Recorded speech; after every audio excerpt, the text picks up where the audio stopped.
Representative Dahl, congratulations to you on your re-election as our esteemed representative. On behalf of the 48,000 voters, this year I took up this solemn task of analyzing your personage and actions. Fairly, I have spoken of your shortcomings. So, in light of your firm victory, allow me to celebrate the reasons why you are victorious. Your diligence and your noble, peaceful character have not gone unnoticed by the community. I can tell that you have friends and family and even high school peers who are proud of you. Your vision for North Carolina resonates with many people, no doubt.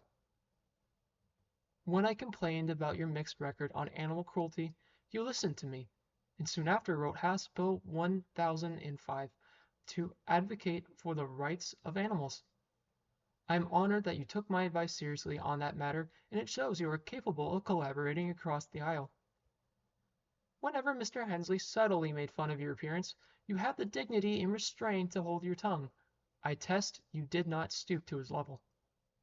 But you need to acknowledge the broader trend of your fading support among our neighbors. On the campaign trail, I watched in real time as support for you began to slip and as my critique of you were agreed to by more and more listeners. If you ever left your house, no one can attest to it. You never attended any events to my knowledge, and you did not answer many questionnaires, and you would not talk to the independent press. In the rare occasions that you spoke to the public, it was as brief and as antisocial as possible, as if you consider the people you wish to represent a nuisance.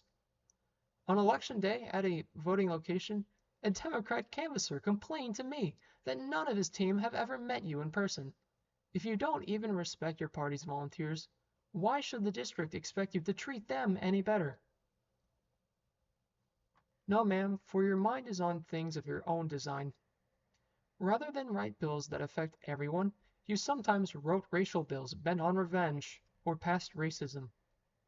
Rather than writing a single bill about Cary or Apex or Raleigh, you co-signed a bill asking for D.C. to become the newest state of the Union. Rather than meet voters where they are, such as on Twitter, you abandoned the website entirely. Rather than continue to be an environmentalist, you chose to divert your interest into extreme feminist causes. As such, the voters made their voice loud.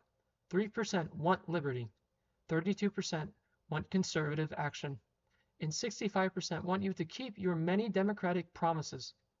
Not only do you ignore the 35%, you also ignore about half of the people who voted for you, and you take their support for granted. The voice of your community must be considered carefully, for this is their community as much as it is yours.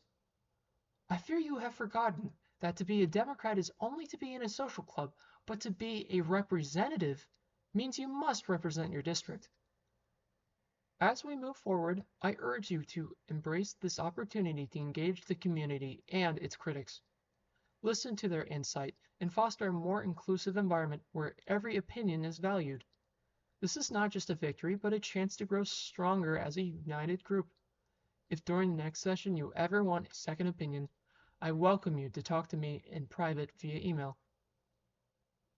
At least until the end of this upcoming winter, I make you this promise, that I will not watch over you or critique you, and instead leave you in peace, so that you can start the new session unburdened.